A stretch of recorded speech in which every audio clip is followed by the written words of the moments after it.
You're watching The Green Machine, your home for Irish football news and nostalgia. David Dunn here on my own. And on tonight's episode, we're going to talk about, well, a bit more Fergie magic. The Republic of Ireland has slipped to 58th in the world rankings. Also, we're going to talk a little bit about the state of play and a bit of football going on outside of these shores. And also, how our boys in green have got on across the water. All of this and more coming up on tonight's Green Machine.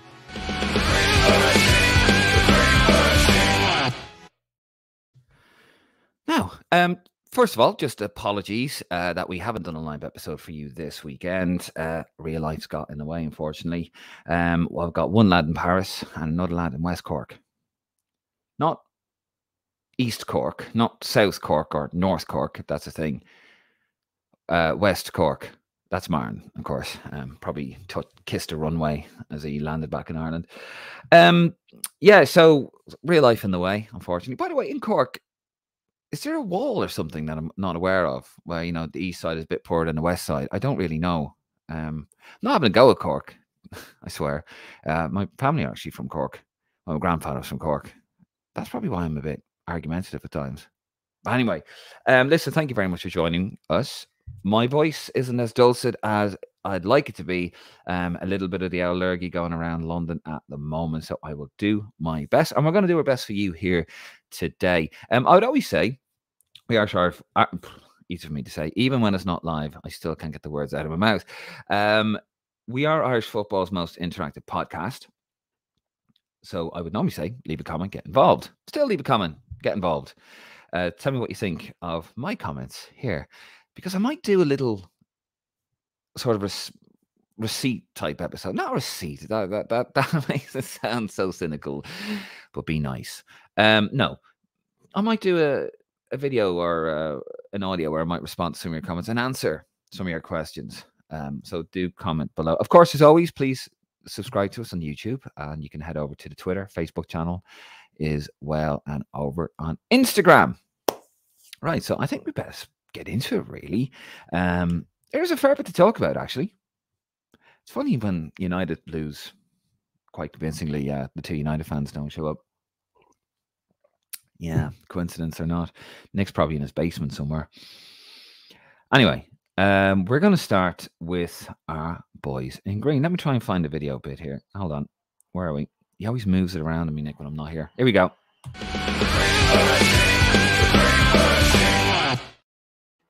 So you don't have Nick and his dulcet tones to read out the oi big, but you have me, which is an upgrade. So lucky you. Here we are. Of course, we're going to start Evan Ferguson with his goal for Brighton in a 1-1 draw against Fulham. What a goal that was, by the way. Just on outside of the box, tucks in his left foot. Oh, gorgeous. This boy has it all. And yeah, believe the hype. Now, he doesn't play as many games as we would like to. That's not because of an attitude. That's not because of, they don't rate him, etc. It's actually because he is only just turned 19 and he is managing some knee ligament issues. He's still a growing boy. I believe he can grow until you're 23, so he's still got a bit of growing to do. So they're just managing him properly, and he's at the best club to do that. But well done, Evan. Fantastic. Also, a bit of a stat on him, actually, that came out over the weekend from Up the Stats. He is the first teenager to score 10 plus goals in a single calendar year in the Premier League since Wayne Rooney in 2005. He got 11. This boy, he's probably going to surpass that. He is, what a player. Just what a player, Evan Ferguson. He's got it all. He gets the ball, it's going in. It's fantastic. What a talent we have there. Back to Oi Big. Nathan Collins with a clean sheet for Brentford in a 2-0 win at Stamford Bridge against Chelsea. Yes, we are scraping, folks. We know, but, work with us in this one. I'm using a play from the Nick Menzies tactics book of scraping the bottom of the barrel. But to be fair, look, Chelsea are rubbish. They are an absolute mess at the moment, which I'm absolutely devastated over. I really am, under Mauricio Pochettino. But, Brentford haven't been too great over the last while. But Nathan Collins starting to do really well now. He had a very disappointing international win, though. Very disappointing international win, though. Poor against Greece, and I think he was dropped against Gibraltar. So this will do him the absolute power of good. Well done to you, Nathan. Now, from the good to the bad, Mark Travers, an unused sub for Bournemouth in a 2-1 win against Burnley. Hold on a second. He's back at Bournemouth. Yes, he is. Poor Mark Travers. I'd love to know who he has upset in a previous life. He's recalled from his loan spell at Stoke, where he had featured 14 times for the club this season, 13 in the Championship, 1 in the EFL Cup, the Carabao Cup, whatever it's called, Coca-Cola Cup. And now he's just going to sit on his arse on the Bournemouth bench in the Premier League. They got the first win, by the way, against Martin's Burnley. And speaking of which, in that game, Dara O'Shea got an assist in that 2-1 loss against Bournemouth. Burnley, second bottom in the Premier League at the moment, being propped up by Sheffield United. It's not very good at the moment. 3 teams. I've never seen 3 teams get promoted into the Premier League that are so ill-equipped to deal with the rigors of top-flight football. Not really the manager's fault. They just don't have a lot of money to spend. You've got owners that don't want to be at the club. They've stripped the club of the best assets, sold them to the competitors, all this kind of stuff going on. But Burnley are trying to play a brand of football that isn't going to fly in the Premier League. That's my opinion. I said at the very beginning, Martin was all, "Oh, Mr. Positivity." No, that won't happen. You know, he's going to be taken by a top club somewhere. Company, that is. I don't think so. Anyway, back to iBig. Marcus Harness got a goal for Ipswich Town in a 3-2 win against Plymouth. And also, where is Andrew Amabamadeli? He's nowhere to be seen now. Forest got stuffed by my Liverpool over the weekend, to be fair. Pretty standard win, very comfortable. But he's nowhere in the squad. I actually don't know. He is real? He does exist. Andrew Amabamadeli. I have seen him. He was outside the stadium. I think he was eating a piece of fruit when I walked past him when I was coming out of the Estadio Algarve. I think I'm saying that right. And so he is a real person. I just don't know where he is. He hasn't played at all for Forest, and I'm aware. If you do know, by the way, in the comments, please put it down below if you know anything of this man. Otherwise, we might have to start doing the the missing poster that we did for Liam Scales last year. To be fair, we should do that because because of that, we've made Liam Scales a full international and a Champions League regular. So, Andrew, we might have to save your career like we did for Liam Scales and start doing that like we did last season. But anyway, if you do know what's happened to him, please let me know. Is it an injury? Is it suspension? They spent £20 million on this guy. AC Milan were after him, and Forest went, nope, we'll have him. £20 million. He hasn't played a game. What's going on? It's not as if Forest are pulling up trees. Pun very much intended. That's a little bit, well, that's all we have really on the iBig. Very, very bare. Very, very bare this week. I've had Martin on and be asking him about Enfield Town results. But another bit of news concerning the senior team that came out this week was that the Republic of Ireland has slipped to 58 in the world rankings, or 26th in Europe. What does it mean? Well, here's what it means. I've got the rankings here in front of me. You can check those out, by the way, on FIFA.com. Just Coca-Cola FIFA World Rankings. They've kind of sponsored them for the last 30 years, as far as I'm aware. Anyway, where are we? 58. So that means that we have teams like Saudi Arabia, Burkina Faso, Jamaica, Slovenia, and Greece, 51st, ahead of us. But the most important thing is 2 important things here. We are ahead of Albania, because it got a bit of flack over that. We are still ahead of Albania, who are 59th, but just barely, and I mean just barely. Looking here, they are having a meteoric rise as we speak. But the most important one of all is that we are still ahead of Northern Ireland, who are 75th. Sorry, Northern Ireland, and Michael O'Neill down there. But so I was actually doing a bit of research on the rankings. It still means, by the way, we're going to be 3rd seed, so don't panic.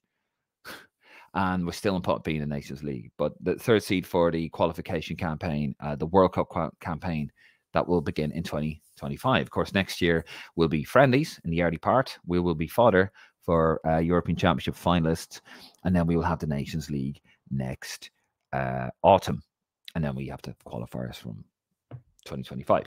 So we're still in the 3rd pot there. Just looking at our history, by the way, of the rankings. Now, Stephen Kenny, when he took over from Mick McCarthy in 2020, we were 34th in the world, which is kind of where we've been at, really. If you looked at the average ranking, I'd say 30 would be about right. Now, our first ever ranking came in December 1992, and we were actually 6th, and we've never got higher than that. We were kind of top 10 for a little bit under under Jack. But then when Mick took over in 96, we were actually 32nd. And also, when Mick took over again in 2018, we're actually 33rd. So Mick left us in slightly worse shape than Martin O'Neill. Yes, I mean, very facetious.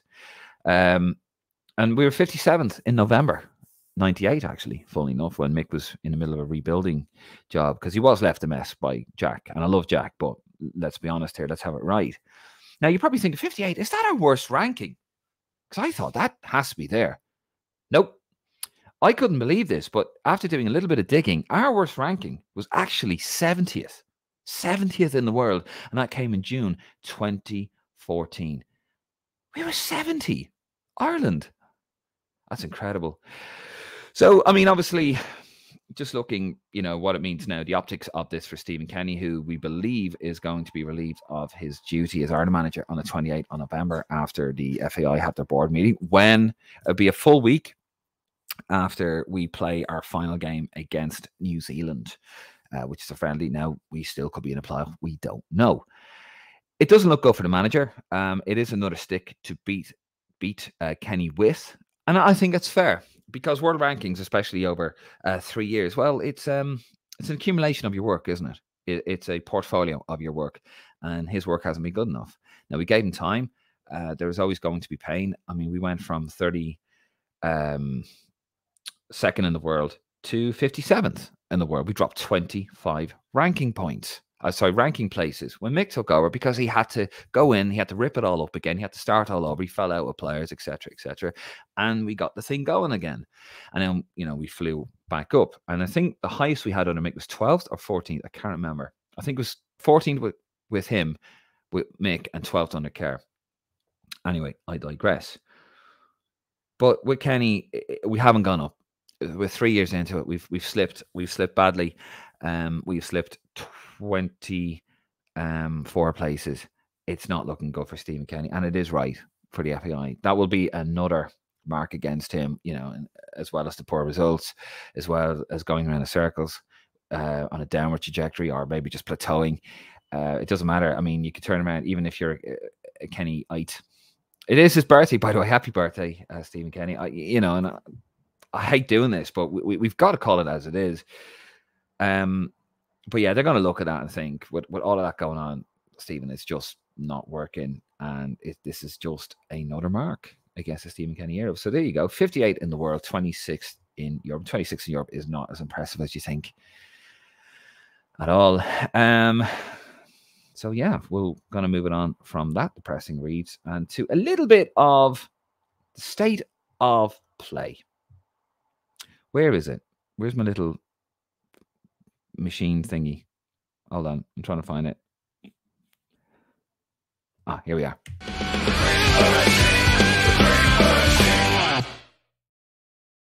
For those of you listening, if you're not watching the video of this on YouTube, why not? Subscribe to us, go on. Be a mate, be a pal. Yes, we have like these little jingles, these little windows, if you're listening to the Spotify version. By the way, thank you for listening to us on Spotify. But yeah, just a bit of news going on around the world. Of course, you had Liverpool against Forest. I touched on it earlier on, but there was Luis Diaz, his parents. Luis Diaz missing from that game because his parents were kidnapped. Actually kidnapped. They were driving in his home country of Colombia. And they were at a service station, I believe, and they were held at gunpoint. Now, the mother has been found, but the father is still nowhere to be seen. And the local police, I believe, have put out a $40,000 reward, or £40,000 reward for the father to return. Absolutely awful. I mean, but how crazy is this? But Colombia does have, you look at Escobar, the 94 World Cup, scored an own goal. I think it was against the United States in USA 94, and he was shot by Pablo Escobar. I think he was the captain as well, Escobar, that fantastic Colombian side, very talented, very underachieving, actually, at that World Cup. And he was shot and he was killed. And it's just mental. But our best wishes to Nathan Diaz. Not Nathan Diaz, he's the UFC fighter. I always get those two confused. Luis Diaz, tremendous player. But yeah, absolutely no way he could play in that game. Well, isn't that crazy? Like, just your parents kidnapped. It's not the first time. I believe Berbatov had to move. Dimitar Berbatov had to move his family out of Bulgaria because there were kidnapping threats against him. just, I mean, just madness. Also, the game between Lyon and Marseille had to be abandoned because as the Lyon coach went into the Stadio Velodrome in Marseille, which actually was hosting some rugby games at the recently concluded Rugby World Cup, but a bunch of thugs basically just smashed the bus. And I'm just looking here on my phone. Where is it? And basically, the coach, Lyon coach Fabio Grosso, was struck in the face. Now, normally the manager sits at the front of the bus or very close to the front of the bus, but there's a picture on L'Equipe, I think I'm saying it right, the French magazine. I mean, he almost lost his eye. There's a horrible gash over his left eye. So that game had to be abandoned over that. I mean, what's going on? You know, you had Ajax a couple of weeks ago. We're in the Johan Cruyff Arena. They're bottom of Eredivisie, by the way, Ajax. And they stormed the stadium because the team was losing and the game had to be abandoned. So I know a lot of people will listen to this and they'll think, oh, you know, hooliganism. You know, you had a racial incident actually as well, didn't you? You had the Gillingham player that was racially, our player at, where is it? The player over the weekend, Omar Bogle, he celebrated a goal in the 20th minute, and this guy ran down the steps and was caught on Sky cameras, ran down the steps and started making monkey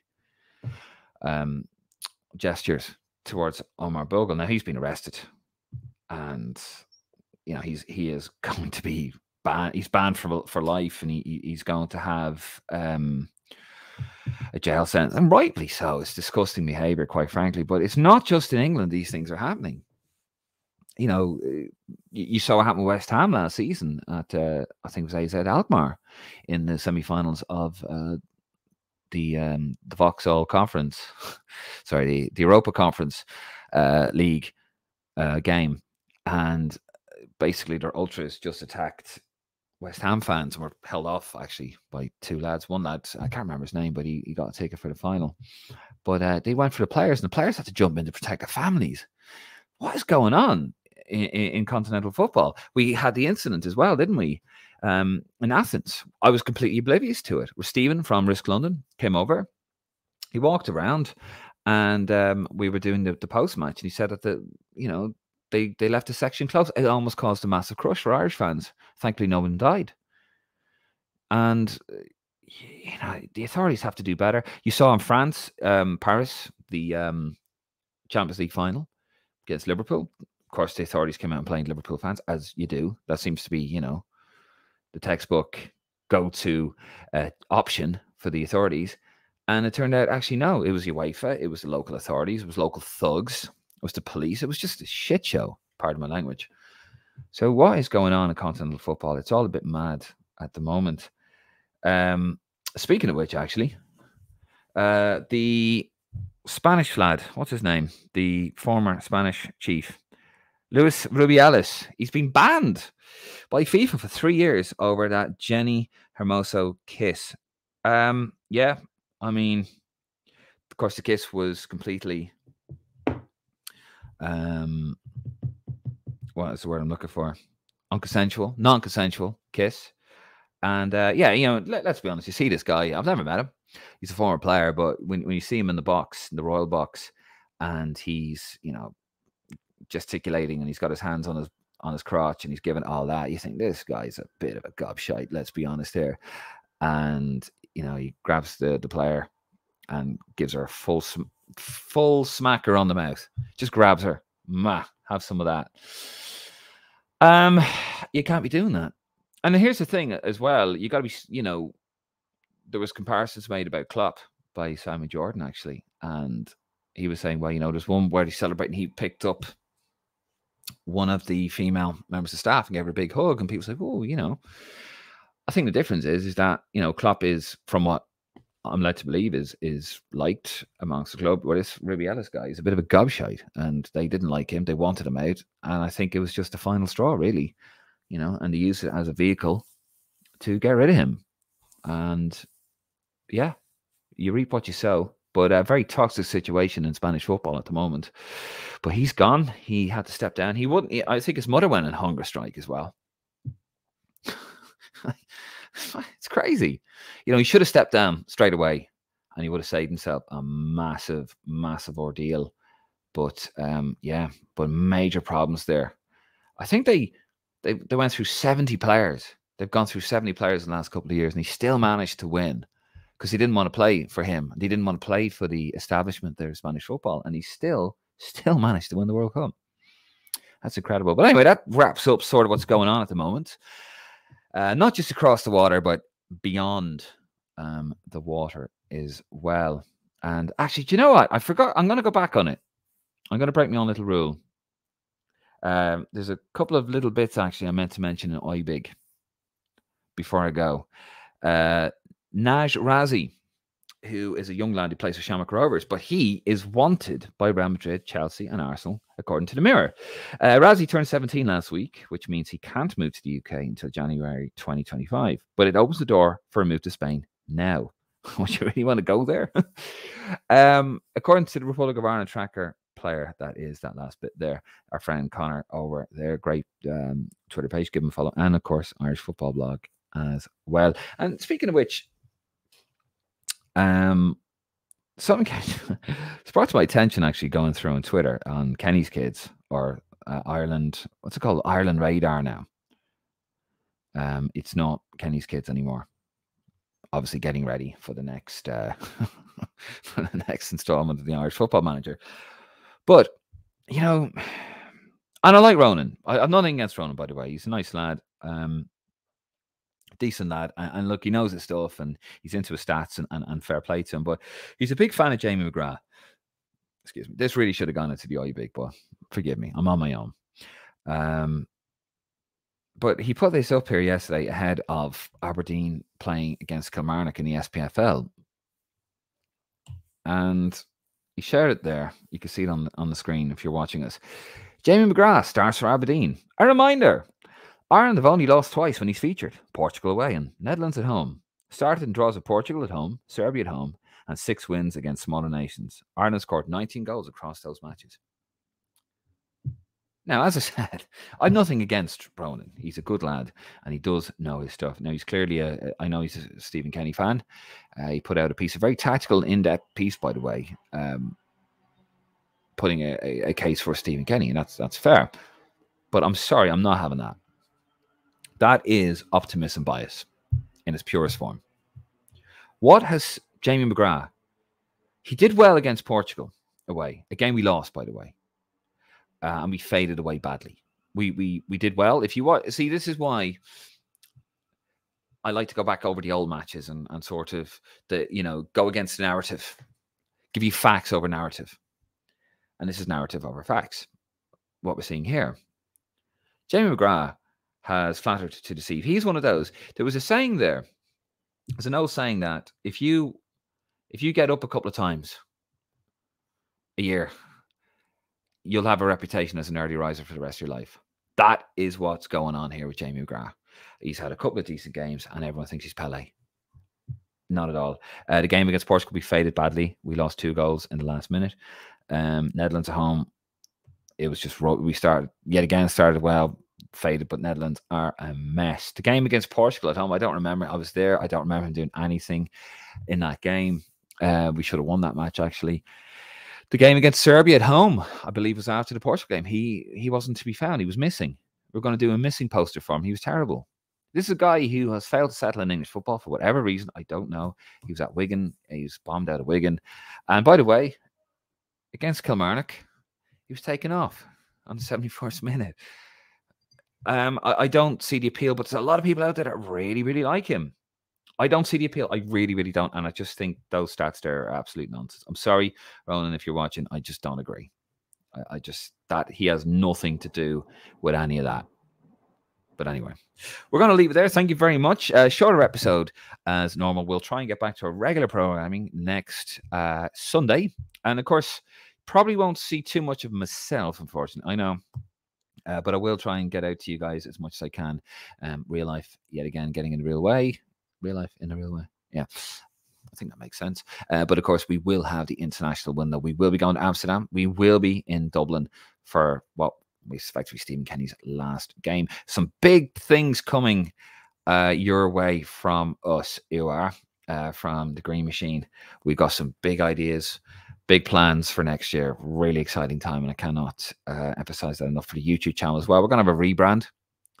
We're going to have a refresh. We're still going to be doing the same things. We're still going to be going to the matches. We're still going to be letting you guys have your say, because we are the voice of the fans. We are the voice of the fans. We let you say what you want within reason, as long as you don't get a little bit too naughty. Like a certain commenter there when we were in, where was I? The game in Dublin. Yeah, someone said something about a player, it was a bit nasty, but they apologized, and that's the main thing. But yeah, other than that, we let you have your say, whatever you want to say within reason. That is going to continue, because we are the voice of the fans.